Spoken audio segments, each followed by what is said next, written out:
नमस्कार, बहुत स्वागत है आपका। आपके साथ मैं हूं ज्योत्सना पाटनी। मेरे साथ मौजूद है मेरे सहयोगी वैभव भोला। सबसे पहले तो आप सभी को मैरी क्रिसमस। क्रिसमस की बहुत बहुत शुभकामनाएं। वैभव, आपको भी मैरी क्रिसमस। आपको भी ज्योत्सना मैरी क्रिसमस। लेकिन आज आप लाल कलर में हमें नजर क्यों नहीं मैं आ रही ऑन हैं? एयर आपको आप फुल ये रेड पूरा कलर में नजर ग्रे आऊंगी। कलर में आपने जो आज आपने अपना अटायर को चूज सफेद किया है। चादर ओढ़ ली है मैंने। अटायर आपने थोड़ा सा अलग चूज किया आज। कलर थोड़ा सा मेरे को लगता है हाँ, कि रेड होना चाहिए था। देखिए आप रेड पहन के आए हैं तो मैंने सोचा कि let me compliment you with a different colour, neutral colour rather. Okay. Vaibhav, चलिए ये तो बात हुई क्रिसमस की, लेकिन वापस अगर हम क्रिकेट की बात पर आए, टीम इंडिया की बात पर आए, सिलेक्टर्स की बात पर आए, तो आज का दिन एक बड़ा ही इंपॉर्टेंट डे नई है। शुरुआत है एक। एक नई शुरुआत भी, हालांकि साल खत्म नहीं हुआ है, लेकिन एक नई शुरुआत जरूर सिलेक्टर्स के लिए है, क्योंकि खबर यह है कि 3 नए सिलेक्टर चुने गए हैं। तो बिल्कुल। सबसे पहले मैं आपसे जानना चाहूंगी कि वो 3 नए सिलेक्टर्स कौन हैं, इनकी भूमिका कैसे महत्वपूर्ण रहेगी टेस्ट क्रिकेट में भारत के। देखिए, जो 3 नए चयनकर्ता चूज किए गए हैं उनमें से एक तो हमारे अपने ही हैं, चेतन शर्मा जी, जो लंबे समय तक इंडिया टीवी के गेस्ट रहे हैं, क्रिकेट एक्सपर्ट रहे क्रिकेट हैं। एक्सपर्ट तो रहे। जो चेतन जी सिर्फ चयनकर्ता नहीं रहने वाले, वो मुख्य मुख्य चयनकर्ता। चयनकर्ता रहने वाले हैं। कि जो पूरी जो 5 लोगों की कमेटी है, 5 लोगों का पैनल है, उसको चेतन जी लीड करने मतलब वाले एक हैं। बड़ी जिम्मेदारी बड़ी चेतन जी जिम्मेदारी को मिली चेतन जी है। को मिली है। और उनके साथ मैं आपको बता दूं, देवाशीष मोहंती और अभय कुरविला तीनों ही तेज गेंदबाज हैं, जिनको इस बार नए पैनल में इंक्लूड किया गया है। और जो पहले से जो वो दो भी हैं, गेंदबाज है। बिल्कुल, सुनील जोशी और हरविंदर सिंह। हाँ। सुनील जोशी एक स्पिन गेंदबाज है और हरविंदर सिंह की हम बात करें तो वो भी तेज गेंदबाज हैं। तो ये एक 5 जो पैनल सिलेक्टर्स। सेलेक्टर्स का पैनल चूज किया गया है। सभी गेंदबाजों को इस बार मौका दिया गया कि आप गेंदबाज हैं, आप जाइए, आप इस एक नई टीम बनाइए या नई टीम तैयार कीजिए जो आगे चल के 2020 का T20 world cup world cup आपको जिताएंगे। जितवाए। अच्छा, और अगर वो नहीं गेंदबाज। जितवाया हाँ। तो फिर उसके बाद इनकी छुट्टी भी सबकी हो सकती है, तो ये क्योंकि एक क्लॉज भी हमने बिल्कुल पढ़ा कि 1 साल तक इनकी परफॉर्मेंस अंडर रिव्यू रहेगी और उसके बाद ये टेन्योर तो 3 साल का तीन होता है साल ना। का टेन्योर होता है। लेकिन थोड़ा सा इस बार मतलब जिस तरीके से ये जो मेल आया उसमें लिखा था कि 1 साल बाद इनका रिव्यू किया जाएगा। और वो 1 साल खत्म होगा 2020 दिसंबर तक, जब तक आप 21, जितने हाँ। भी 21 तक, तो जब तक आप जो अपने मेन इंपॉर्टेंट टूर्नामेंट्स हैं आप खेल चुके होंगे। चाहे वो शुरुआत तो इंग्लैंड के खिलाफ होगी आपकी, उसके बाद फिर आपका आईपीएल आ जाएगा जिसमें सेलेक्टर्स का कोई रोल नहीं रहता। एक दौरे के लिए इंडिया बाहर भी जा रही एशिया है। कप आप हाँ। खेलने जा रहे हैं, एशिया कप आप खेलने जाएंगे जो श्रीलंका में होना है, जिसमें पाकिस्तान से आपका मुकाबला होगा। फिर उसके बाद हम बात करें T20 वर्ल्ड कप, वो बहुत इंपॉर्टेंट है। इम्पोर्टेंट है। अगर इंडियन क्रिकेट टीम उस T20 वर्ल्ड कप को जीतने में कामयाब रहती है तो कप्तान पर भी कोई सवाल नहीं उठाएगा, और साथ ही सिलेक्टर्स साथ पर जो भी। ये पांचों चयन करता है इनको आगे एक्सटेंशन जरूर मिलेगा। मतलब T20 वर्ल्ड कप इनका रिपोर्ट आपको कार्ड होगा। बिल्कुल बहुत बड़ा रिपोर्ट कार्ड होगा, क्योंकि अगर उसमें आपका परफॉर्मेंस अच्छा नहीं रहता, आप कोई ऐसी टीम चुन देते हैं जो 2019 में चुनी गई, फिर आपके ऊपर खतरे के बादल मंडराने अच्छा, मेरे को लगेंगे। एक चीज समझाइए वैभव। हमने देखा है, जितना मेरी अंडरस्टैंडिंग है, बॉलर्स कमाल कर रहे हैं, बॉलर्स की परफॉर्मेंस में कमी नहीं है। इम्प्रूव अगर किसी को करने की जरूरत है तो वो कुछ बैट्समैन है। एक आधियों को छोड़ दें तो मुझे लगता है ज्यादातर बैट्समैन है। तो अब सिलेक्टर्स की जो कमिटी बनी है उसमें सारे बॉलर्स हैं, तो ऐसे में बैट्समैन की परफॉर्मेंस कैसे इंप्रूव होगी, मैं समझना चाहती देखिए, हूँ जो आपसे। चयनकर्ता होते हैं उनका तो जो मेन काम रहता है वो आप जाकर लोकल लेवल पे आप जाते हैं, आप डोमेस्टिक मैचेस देखते हैं, वहाँ पे आप आइडेंटिफाई करते हैं कि कौन से जो नए टैलेंट है उनको इंडियन टीम में आना चाहिए। ये सिलेक्टर्स का काम होता है।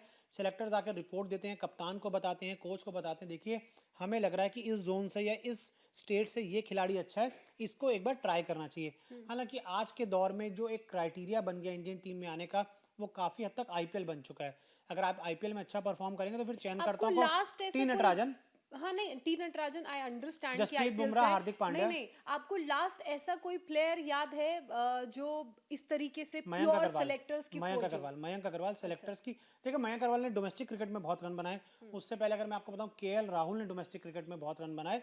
तो इनका जो चयन हुआ था इंडियन धोनी टीम में, और विराट भी। वो तो काफी पीछे हम चले हाँ, गए ना। है वो ना, तो धोनी सिलेक्टर्स की विराट खोज थे। तो काफी हम पीछे चले गए, क्योंकि विराट की जिस तरीके से हम बात करें, वो तो अंडर 19 कब जीत कर आए थे, उसके कप्तान थे, वहां उनका परफॉर्मेंस अच्छा रहा था।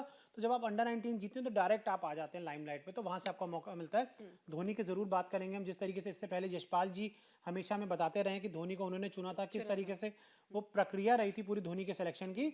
तो अब हम ये उम्मीद करते हैं कि मैं बहुत एक्सपेक्टेड जो एक्सपेक्टेशंस है मेरी, वो चेतन शर्मा जी से बहुत आई हैं। क्योंकि क्योंकि जिम्मेदारी मैंने बड़ी है। चेतन, एक तो जिम्मेदारी बढ़ी, और मैंने उनको हमेशा देखा है कि जो अपनी राय है वो रखते रहे हैं, मुखर मुखर मुखर होके राय रखते रखते हैं। रहते हैं, वो हाँ। मतलब पॉलिटिकली करेक्ट नहीं होते। हाँ। उन्हें जो ठीक लगता है वो बोलते हैं। तो अब मैं ये एक्सपेक्ट कर रहा हूँ कि जब आप मुख्य चयनकर्ता की भूमिका में जा रहे हैं तब भी आपकी जो राय हो वो काफी ज्यादा मुखर हो। नहीं, राय से ज्यादा आपका चुनाव चुनाव मुखर हो। चुनाव मुखर हो, ऐसा ना हो कि आपको टीम मैनेजमेंट की तरफ से 15 नाम दे दिए जाएं और आप उस पर चयनकर्ता आप मोहर लगाएं। आप अपनी राय जरूर रखें। हाँ, मैं जरूर मानता हूं कि जो 15 में से जो ऑलमोस्ट 10 खिलाड़ी होते हैं वो अपने आप को पिक करते हैं कि उनको आप हटा नहीं सकते और उसमें चयनकर्ता का कोई ज्यादा रोल होता नहीं है। लेकिन जो आखिरी के 5 खिलाड़ी बनते हैं, आपकी जिम्मेदारी बनती है कि वो 5 खिलाड़ी आप ऐसे जरूर ढूंढें कि जिससे इंडियन टीम को फायदा हो। और अब हमें ये भी देखना है कि आपको आगे चल के एक भविष्य की टीम भी बनानी है। विराट कोहली को 13 साल हो गए इंटरनेशनल क्रिकेट खेलते हुए, रोहित शर्मा को लगभग 15 साल होने वाले इंटरनेशनल क्रिकेट खेलते हुए, और इस समय फिलहाल जो दो भारतीय क्रिकेट के दो बड़े नाम हैं वो ये दोनों खिलाड़ी हैं। अच्छा। तो इनके बाद अब आपको सोचना है, तो आपको अब कोशिश ये करनी है कि जितने आप यंगस्टर ग्रूम कर सकें आप उन्हें करिए, क्योंकि आगे चल के अब आपको यंगस्टर्स के भरोसे भी थोड़ा सा आना होगा। अच्छा वैभव, मुझे एक चीज और समझाइए, क्योंकि हम सिलेक्टर्स की बात कर रहे हैं। सिलेक्टर जब किसी खिलाड़ी को सिलेक्ट करता है, उसे ग्रूम करता है, तो कितना टाइम लगता है उसे कोई इंटरनेशनल बड़ा टूर्नामेंट खिलाने के लिए, और किस लिहाज से सिलेक्टर्स के लिए T20 वर्ल्ड कप एक परीक्षा है? देखिए, सबसे पहले मैं आपके दूसरे सवाल का जवाब दे दूं। परीक्षा देखिए इसलिए क्योंकि आप बहुत समय से कोई भी आईसीसी ट्रॉफी नहीं जीते हैं। आखिरी बार आपने जो आईसीसी ट्रॉफी जीती थी 2013 में जीती थी, चैंपियंस ट्रॉफी। तो तब से लेके अब तक आपके खाते में कोई भी आईसीसी ट्रॉफी नहीं आई है। 2016 T20 वर्ल्ड कप के आप सेमीफाइनल में पहुंचे थे, 2017 चैंपियंस ट्रॉफी के आप फाइनल में पहुंचे, 2019 के वर्ल्ड कप के आप सेमीफाइनल में पहुंचे। तो आप इन बड़े इवेंट्स में के बड़े मुकाबलों में तो पहुंच रहे हैं, लेकिन आप जीते ट्रॉफी नहीं जीत पा रहे। वो आप क्यों नहीं जीत पा रहे? क्योंकि आपसे जो एक या दो खिलाड़ी ऐसे आप नहीं चुन पा रहे जो टीम को थोड़े मिडिल ऑर्डर को स्ट्रॉन्ग करे, या कोई एक ऐसा गेंदबाज बनकर आए जो और ज्यादा इंपैक्ट डाल सके, जिस तरीके से जसप्रीत बुमराह, मोहम्मद शमी का हमने देखा है। तो अब मेरे को लगता है कि चयनकर्ता का काम यही होना चाहिए कि आप टीम को ऐसे एक या दो खिलाड़ी ढूंढ कर दें। सिर्फ आप उन्हीं खिलाड़ियों पे ना जाएं जो लगातार खेलते आ रहे हैं।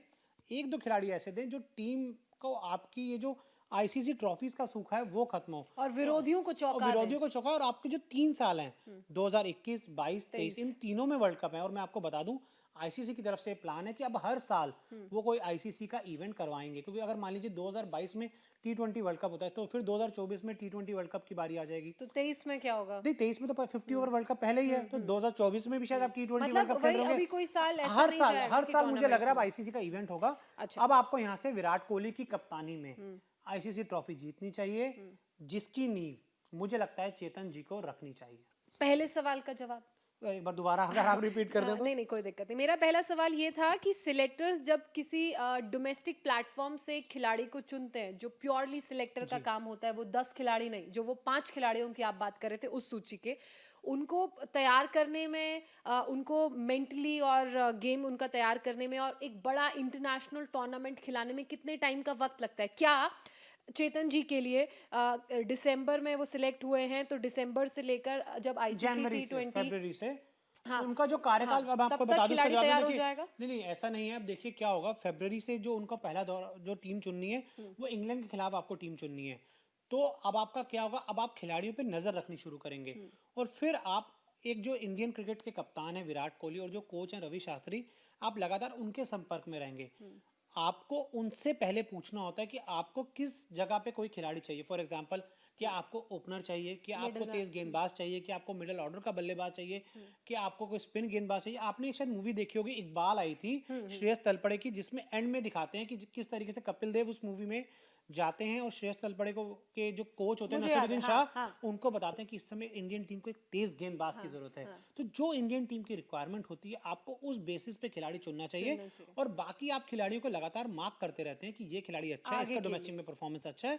आप लगातार मार्क करते हो, जब इंडियन टीम की रिक्वायरमेंट आती है तो आप उस खिलाड़ी को फिक्स कर देते हैं। बिल्कुल ऐसा हो सकता है कि जो पहला दौर पहली टीम आप चुनने वाले हैं, चेतन जी बिल्कुल टीम से बात कर सकते हैं। चेतन जी बता सकते हैं, देखिए ये खिलाड़ी या ये बल्लेबाज या ये गेंदबाज है, इसका परफॉर्मेंस डोमेस्टिक क्रिकेट में अच्छा है, आप इसको ट्राई करिए। तो ये पहले दौरे से ही वो टीम चुन सकते हैं, मतलब और पहले मतलब टीम चयन करने के बाद किसी भी नए खिलाड़ी को वो मौका दिया जा सकता मतलब है। जो तलाश, फॉर सपोज अगर हमें एक मिडिल ऑर्डर बैट्समैन की तलाश है और वो तलाश पूरी हो जाती है, तो उसे कुछ एक आधी महीनों की प्रेपरेशन देके हम इंटरनेशनल नहीं खिला आप सकते हैं। नहीं महीने नहीं होते, आप उनको पहले मैच से खिला सकते हैं। पहला मैच आप ऐसा कुछ नहीं है कि आपको मतलब चयन करता आ रहे हैं, कुछ समय लगेगा। आपके खिलाड़ी जो होते हैं वो ऑलरेडी ग्रूम्ड होते हैं, डोमेस्टिक क्रिकेट में अच्छा परफॉर्म करके आते हैं, बस आपको इनको इंटरनेशनल टीम में हाँ, जगह देनी होती मतलब है, वो मौका उन्हें वो मौका देना है, मौका बस सिलेक्टर्स बिल्कुल देते हैं। बिल्कुल। चलिए, तो ये थी सिलेक्शन प्रोसेस से जुड़ी पूरी डिटेल आपके लिए, और जो नए सिलेक्टर्स जिन्हें चुना गया है उनके बारे में, और उनकी कार्यप्रणाली कैसी रहेगी और कितना प्रेशर उन पर रहेगा, ये हमने आपको समझाया। बहरहाल क्रिकेट से जुड़ी तमाम अपडेट्स हम आपको यूं ही देते रहेंगे। फिलहाल आप हमारे साथ जुड़े, बहुत शुक्रिया।